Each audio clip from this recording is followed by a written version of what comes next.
বলছি, দাঁড়ান বলছি, এইভাবে দৌড়ে পালিয়ে কোনো লাভ নেই। আজ আপনি ধরা পড়বেনই, দাঁড়ান।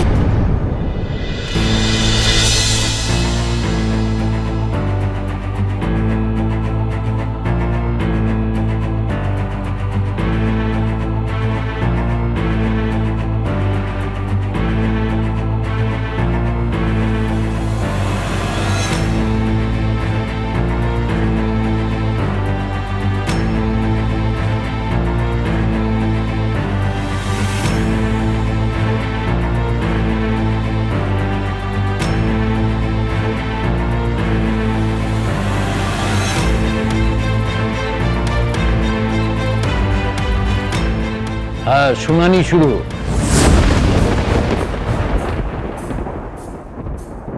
Good morning your honour.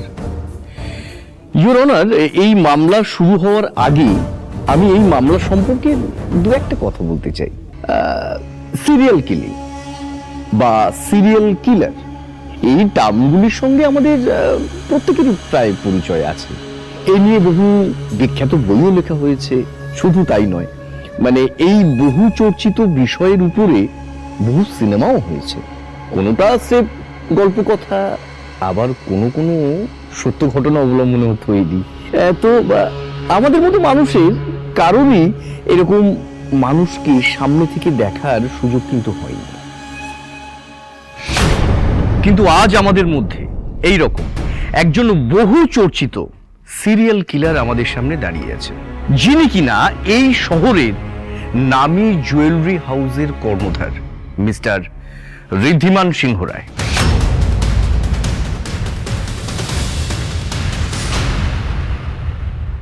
আশ্চর্যজনকভাবে যাকে এতদিন মানুষ শহরের, বলা ভালো এই দেশের একজন বিখ্যাত সৎ বিজনেসম্যান হিসেবে চিনতেন, তাকে গডফাদার বা মানে উদ্ধারকর্তার মতো অনেকে জানতেন।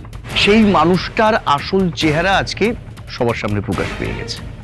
একটা ভালো মানুষের মুখোশের আড়ালে এরকম যে একজন খুনি, একজন ভয়ানক ক্রিমিনাল লুকিয়ে থাকতে পারে, এটা জানলে আমাদেরও অবাক হতে হয় মাই লর্ড। আমার বাবা ক্রিমিনাল নয়, খুনি নয়।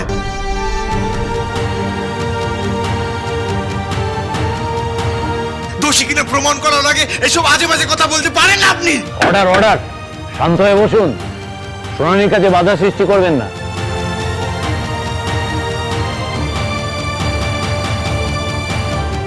আয়ুষ মাথা ঠান্ডা কর, নাহলে মুশকিল হয়ে যাবে। প্লিজ শান্ত হয়ে বস।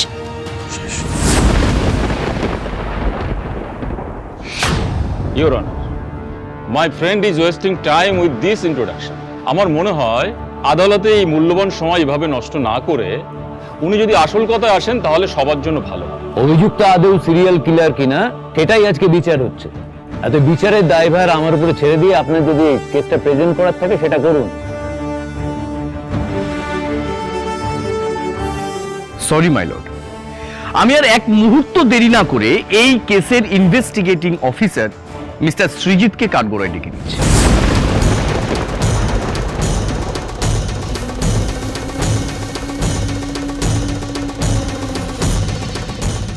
শোন না, আমাকে একটা কথা বল না, এই লোকটা তখন থেকে ঋদ্ধিকে দোষী প্রমাণ করার জন্য এরকম উঠে পড়ে লেগেছে কেন রে? কেন সব কথা ঋদ্ধিকে দোষী সাব্যস্ত করছে?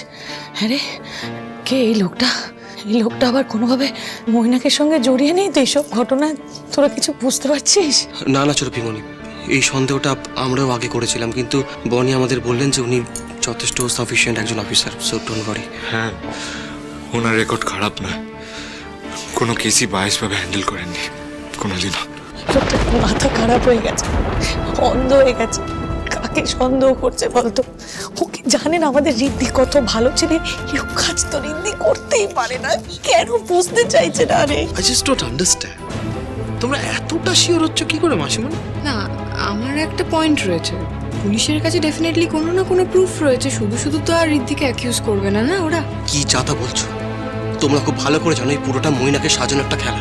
ও আজ থেকে না, অনেকদিন ধরে পুরোটা প্ল্যান করছে।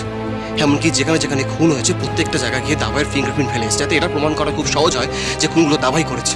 শুধু শুধু আমাদের দাবাই সাফার করছে এখানে। যে মানুষটা কারোর খুন তো দূরের কথা, কোনোদিনও কারোর ক্ষতি করার কথাও ভাবেনি। স্বয়ং ভগবান এসে বললেও এটা বিশ্বাস করবো না যে দাবাই খুন করেছে। সো প্লিজ যা বলবো সত্য বলবো, সত্য ছাড়া মিথ্যা বলবো না।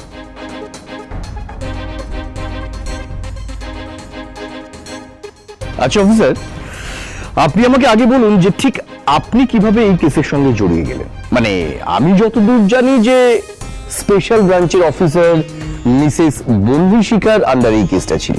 হ্যাঁ, কিন্তু উনি এই কেসের ইনভেস্টিগেশনটা সঠিকভাবে না করার জন্য ঊর্ধ্বতন কর্তৃপক্ষ আমাকে এই কেসটা হ্যান্ড ওভার করে। ইওর অনার, অফিসার বন্দি শিখার, যাকে বাঘা বাঘা ক্রিমিনালরা ভয় পায়, তিনি নাকি কেসটা হ্যান্ডেল করতে পারে। নাকি অফিসার বুঝতে পেরেছিলেন যে তার পরিবারের সদস্যরা এই কেসের সঙ্গে সরাসরি যুক্ত, সেই জন্য তিনি আইনকে অন্ধকারে রেখেছেন।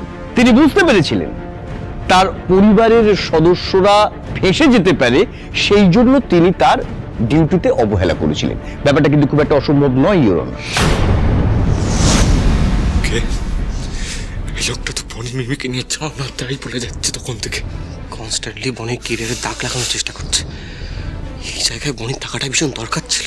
ফোন করছি, ফোনও তুলছে না, কি জানি কোথায় গেল। আজ আর কত পালাতে পারবে না মৈনাক সিংহ রায়। মৈনাক দাঁড়াও, আমি কিন্তু শুট করব। কি করছেন মনি ম্যাডাম?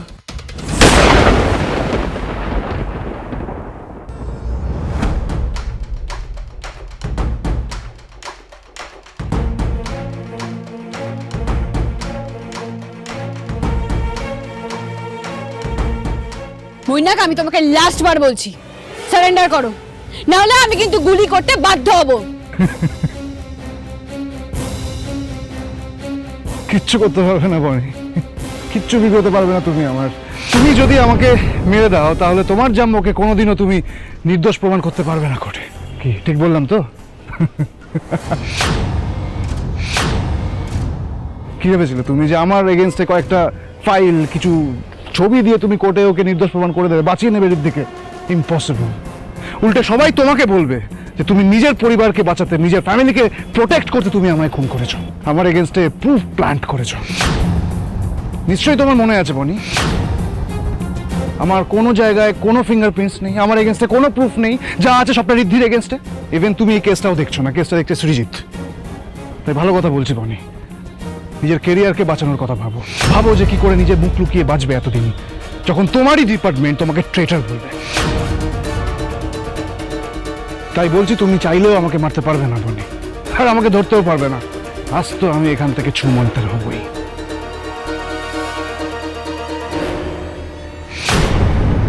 একটা কথা তুমি ঠিকই বলেছো, আমি চাইলেও তোমাকে মারতে পারবো না, কারণ আজ যদি আমি তোমাকে মেরে দিই আমি হেরে যাব। আর এভাবে হারতে তো আমি শিখিনি, তাই আজ আমি তোমায় মারবো না। তবে তুমি যাতে পালাতে না পারো তার ব্যবস্থা আমি করতেই পারি। তুমি আমার হাত থেকে পালাতে চাও তো?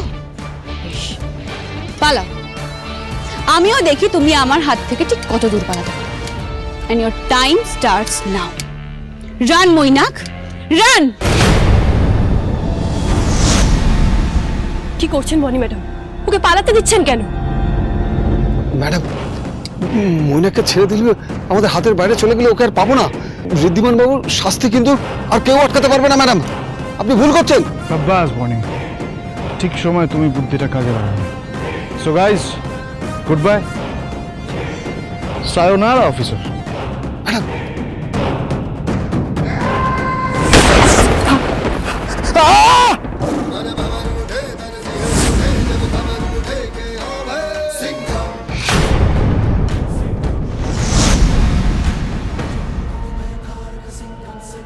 কি হলো মৈনাক, পালাও? দাঁড়িয়ে গেলে কেন? আমিও দেখি তোমার পায়ের এই অবস্থা নিয়ে তুমি ঠিক কত দূর পালাতে পারো।